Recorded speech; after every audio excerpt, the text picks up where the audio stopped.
Welcome to Direction Northeast. Hello, I'm Madison Phillips.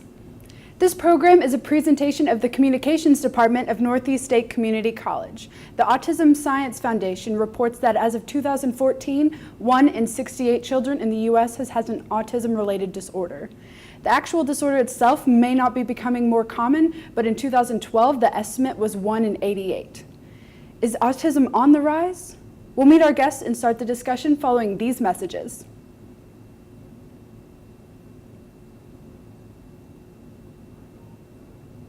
Our guests today, Chris Demas and Melissa Cole, both Mr. Demas and Mrs. Cole.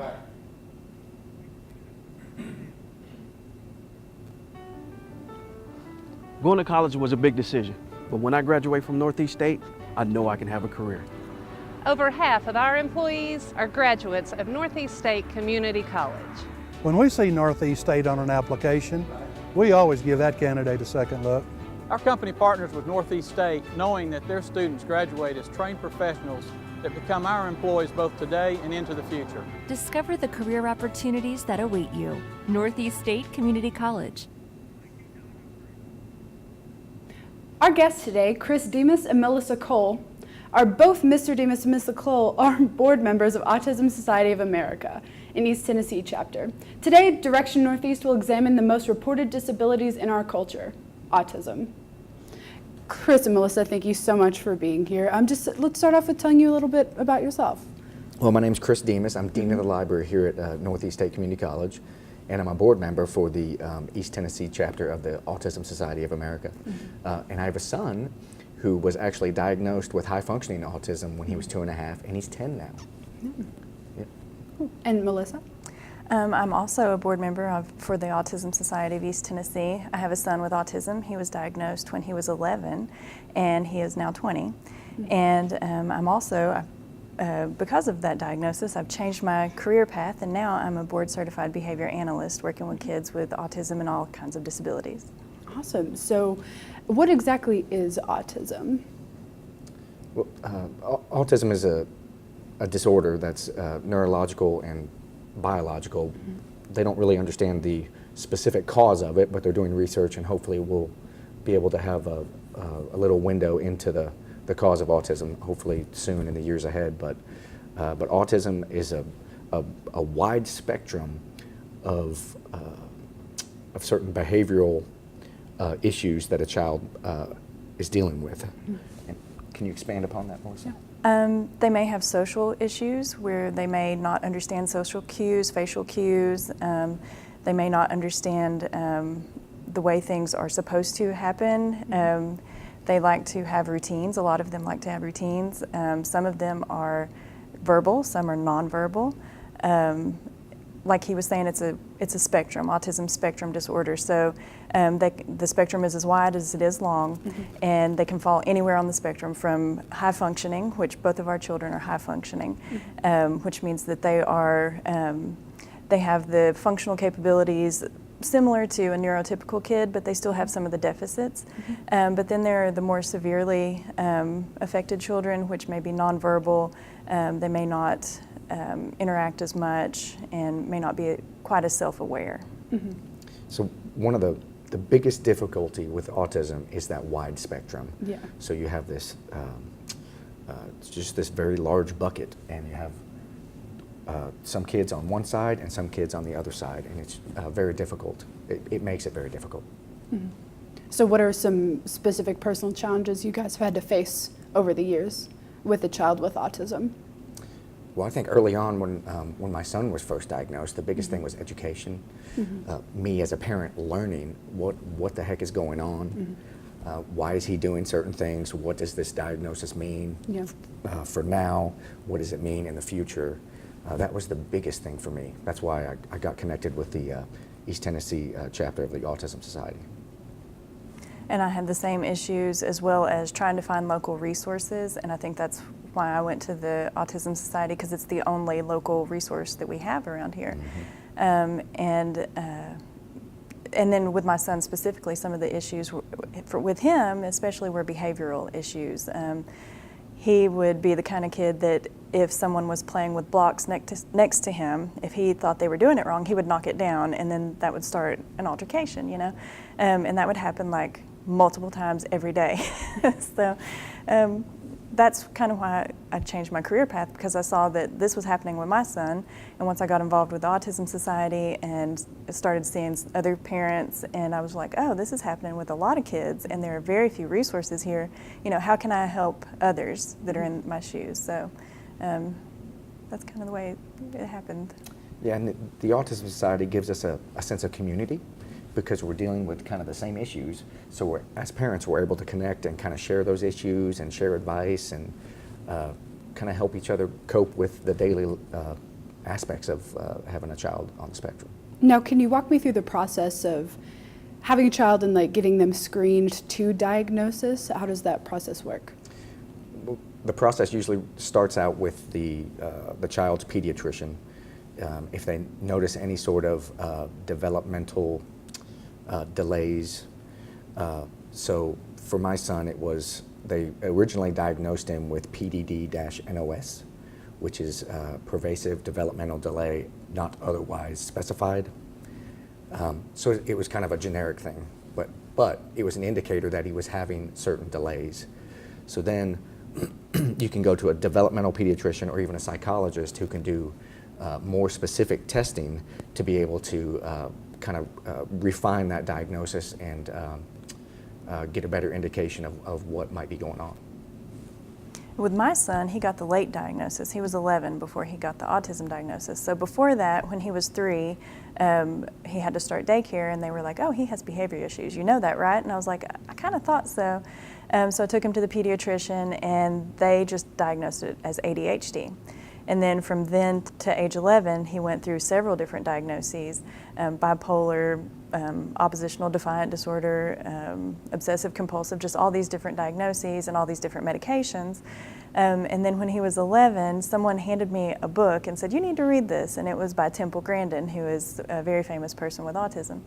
And I read it, and I was like, that sounds just like my son. So I took it to the pediatrician, and I was like, could I have him tested? And so we had him tested by 3 different entities, and it was 99.9% sure that he had autism. So that the reason that he was diagnosed so late was because he didn't have any of those delays. He could talk, he had eye contact, he functioned very well, other than just his behavioral issues, which were chalked up to ADHD and these other things. So the road can be different for every parent, and that's kind of part of the struggle, is there's no defined way that things work.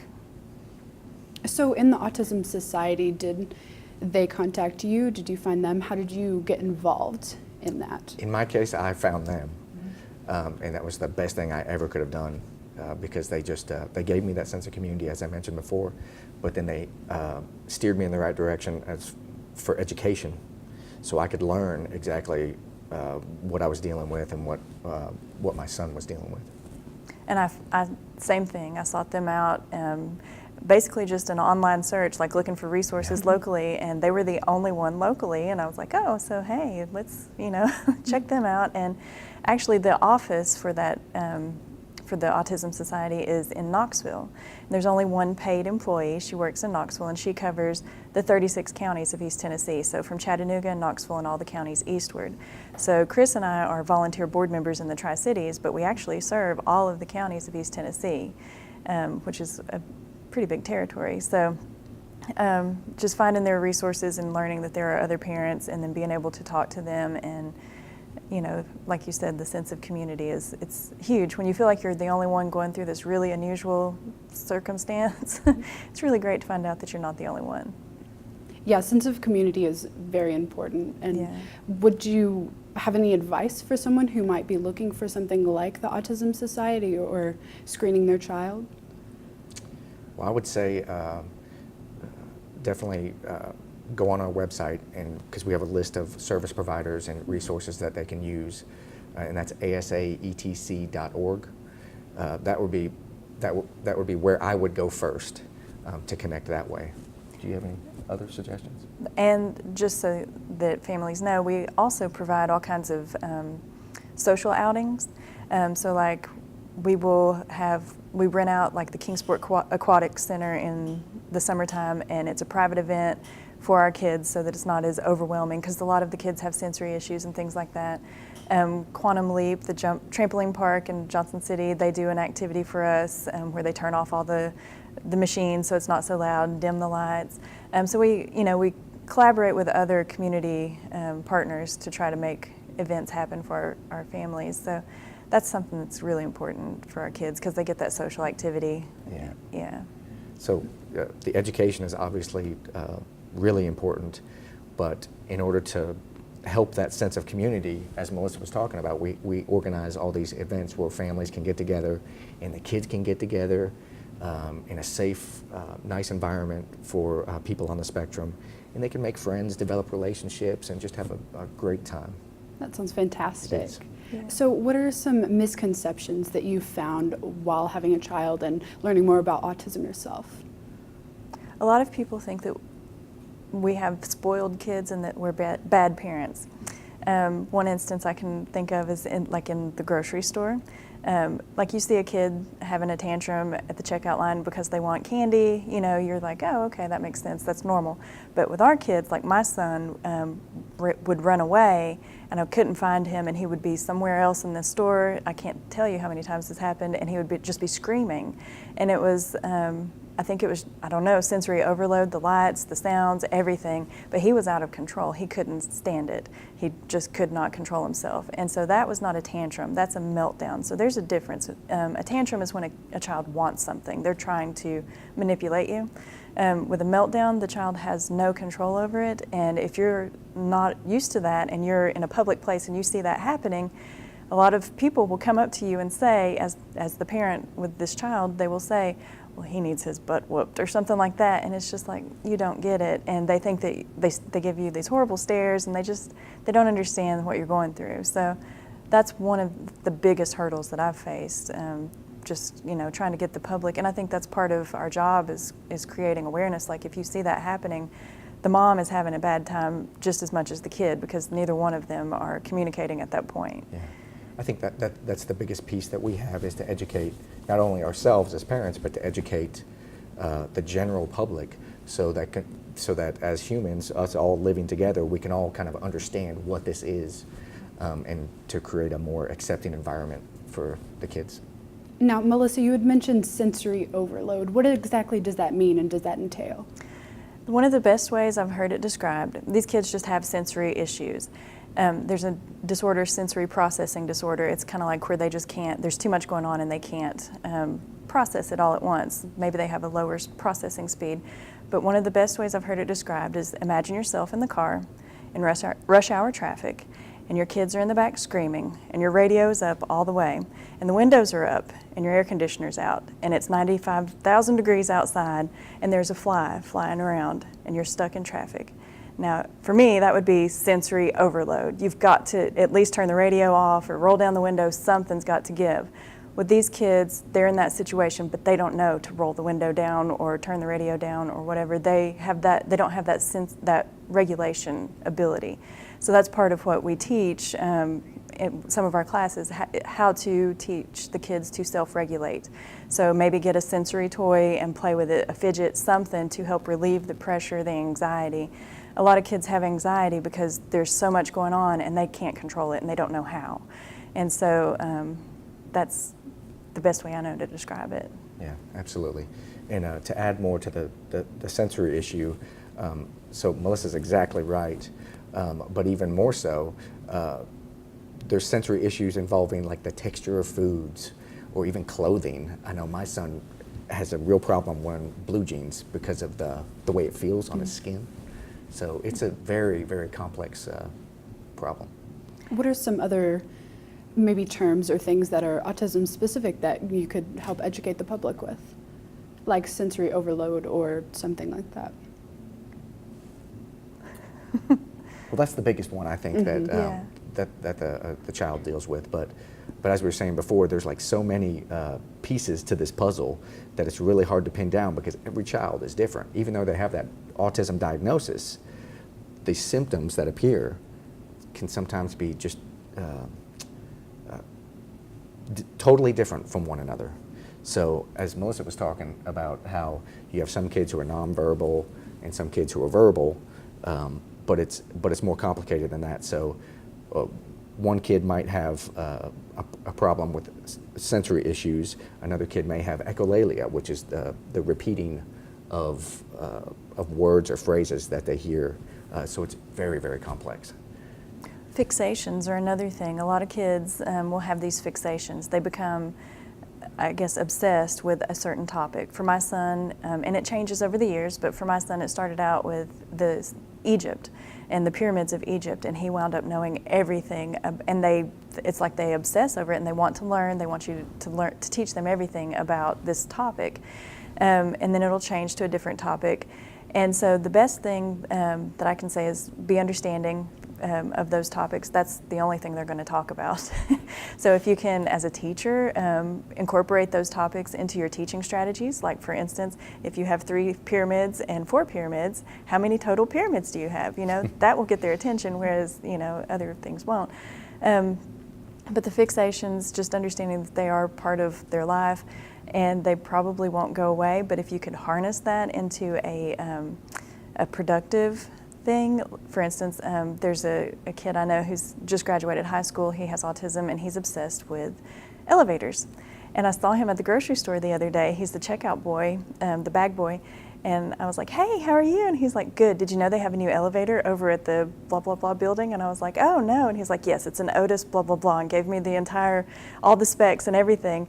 But his family is hoping to encourage that and use that and get him to be an elevator repairman. That's what he wants to do. So that's using that fixation, which is a totally normal part of autism, and, you know, channeling it into a positive thing. That's really cool. Yeah. And Melissa had mentioned earlier about having, you know, other people judge you or misconstrued what is happening. Have you ever had any instance like that? I don't know if I have. I'm sure I maybe have had an instance like that, but I can't recall one because a lot of the people I hang out with are these guys from. But no, I'm sure you might have an example. Oh, I have a lot of stories, but that's the good thing about having the community. Like when we go to these events, you know, it's other parents, and I mean, I have stepped over a child having a meltdown because they were right there. You know, we were at Bays Mountain Park, Yeah. remember? And all these kids, and one just happened to be having a meltdown, and there was no other way. And I didn't, you know, it wasn't bothering me. I understood, so I just kind of stepped over him and kept going. And that's the kind of environment that we hope to create. And, you know, these kids, they're having a hard time. We don't need to make the families feel even more segregated. Yeah. You know? And it is Autism Awareness Month. What are some highlights that you guys would want to share with the public about awareness and understanding? Well, during Autism Awareness Month every year, we have a conference in Johnson City, and it's an educational conference. So the audience is basically parents, educators, and professionals like doctors and psychologists, things like that. And so we just had ours at the beginning of the month, and it was fantastic. I think we had over 120 people there, and we had guest speakers, different breakout sessions, all about learning about autism and specific strategies of how to deal with it and how to help. That's really one of our big things, and I enjoy that every single year. Yeah. We do a lot of activities in April. We had Rev Racing, which is a racing crew that comes to Bristol every year. They have reached out to us. This is the 3rd year they've done it, and they give us some tickets. Their whole mission is diversity. And so they have female drivers, the first driver with autism, just all kinds of diverse drivers. And they reached out to us a few years ago and were like, hey, we would like to invite your kids to come and meet our drivers and get in the cars and give them tickets to the race. And we were like, oh, thank you. So they're still doing that, and we did it again this year, and it's just wonderful. We get to, we open it up to new families every year, and the kids just love it. It's usually on the news. The kids are just wide-eyed and so excited. And so, you know, that creates awareness, and that puts us in a totally different realm. That's the Bristol Motor Speedway. That's a huge facility, and different, you know, I mean, it's just, we try any way we can. We try to get in front of the public and just talk about autism, what it is, some things you might see, and just to try to be accepting, not just aware, but also accepting of these kids. And adults, because these kids grow up. You know, my son's 20 now, so, and that's another thing. We serve families, you know, with kids 0 to 100. We don't discriminate, and so we have support groups for all ages, and we just have all kinds of stuff for families. We just really encourage families to visit our website and check out what we have, and we try to make everything as accessible as possible. Absolutely. And so in this community and throughout everything, learning about autism and joining the Autism Society here in Tennessee, do you guys feel that autism is on the rise in these past few years? I do. Yesterday, I think the CDC released kind of new numbers for autism, and now they're saying 1 in 59. So it is definitely on the rise. So imagine 1 out of every 59 children diagnosed with autism. So that means they're going to be in your school, they're going to be in your community, churches, they're going to be everywhere. So that's why it's so vital that the message is sent, the educational message of having people understand and be accepting. We ran into a statistic also where it stated that 1 in 59 now children have autism. That's more than the children that are affected by, and I hope I get this right, cancer, juvenile diabetes, cystic fibrosis, muscular dystrophy, cerebral palsy, AIDS, and there's one more, I can't remember, but there were 7 different conditions. So there are more children affected by autism than all of those combined, which is just enormous. It's hard to believe. So it's really a big deal. Do you feel like this number is expanding because of the wide spectrum, that it includes different things, or do you feel like it's because understanding is growing? I think it's both. I think the diagnosis and detection is becoming a lot better. So the doctors are more informed, parents are more informed, and they're able to spot these things early on and make a clear diagnosis. Yeah, definitely. Yeah, I agree. Fantastic. So do you guys have any final words that you would like to share, or any new events coming up that people would be interested in going to? We have a tremendous amount of events already planned. If you go to the website asaetc.org and you click on event calendar, parents will be able to see all of that. So Chris, starting with you, what do you see in the future for you and your child and working with the Autism Society? I think as my son gets older and older, the issues become different, which is typical for any child growing. So with the Autism Society, it's important for me as a parent to connect with parents who have older children, so I can understand better the things that I may be facing in the future. So that's really important. So how do you feel about the future and opening up, and about how the understanding? The future is very bright. I think the message is really getting out there across the U.S. We have the American Society, the Autism Society of America is fantastic. It's nationwide. And then you have organizations like Autism Speaks. So the message is really getting out there, and I think the future is very, very bright. And Melissa, how do you feel about the future? I agree. I think it's, we're learning more, and so we're able to fill the needs more, and it's just a lot more attention is being paid to it. So I think it's just got to get better. And how do you feel your child feels about the future? Do they have an understanding of their future is just as bright, and they're going to look and help encourage that understanding? I think so. I really do. Of course, my son will be going to college here at Northeast State, so I've been able to influence him, and he's only 10, but you have these conversations early, right? And that's been a good help. But he's doing great in school. I'm just so very, very proud of him. He's a good boy. And how about your son? Yeah, I think that right now he's trying to find his niche, just like any 20-year-old. And I think that once we get into the swing of things, he'll be able to be productive and feel like he's a good functioning part of society, just like anybody else. And I hope that he feels accepted too. Yeah. Fantastic. And as Melissa had mentioned earlier, the Autism Society is for everybody. How would someone, besides going to the website, get into that and feel included? And you said that it's for everybody. Is there any other regulations or How is the process of them getting into the society? They just show up.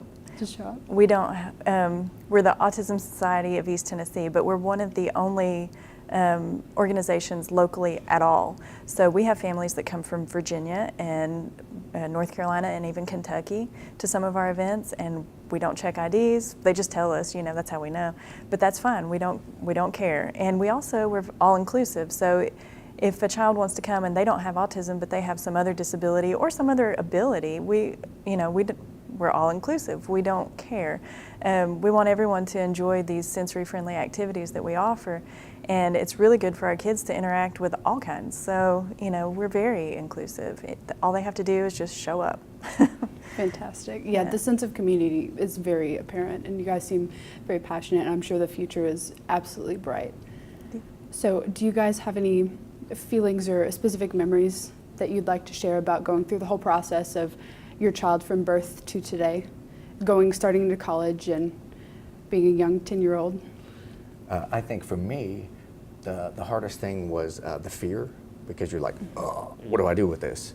But the fear is just based on a lack of understanding on my part at that time. And of course then educating myself about the disorder was huge for me, so that I could think more positively about it and see the great things that could come in the future from my son. And how about you, Melissa?